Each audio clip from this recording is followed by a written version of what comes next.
És de tal magnitud la ventada que fa que m'he vist impossibilitat a fer el terrat des del terrat de casa. A més, ha arribat el fred de sobte i hi ha un incendi paorós a les comarques de la Safor i de la Vall d'Albaida i continuem visquent en estat d'alarma a causa de la guerra de Gaza.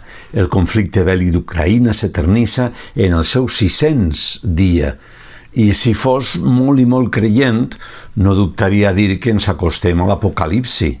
D'igual manera que la ultradreta espanyola i espanyolista assegura dia sí i l'altre també que la pàtria, la seua pàtria, es trenca.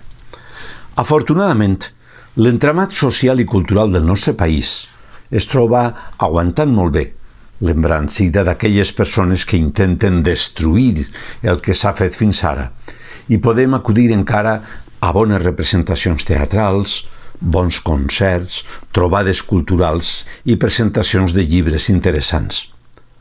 Una i altra vegada més insistiré amb aquella cançó del Tall.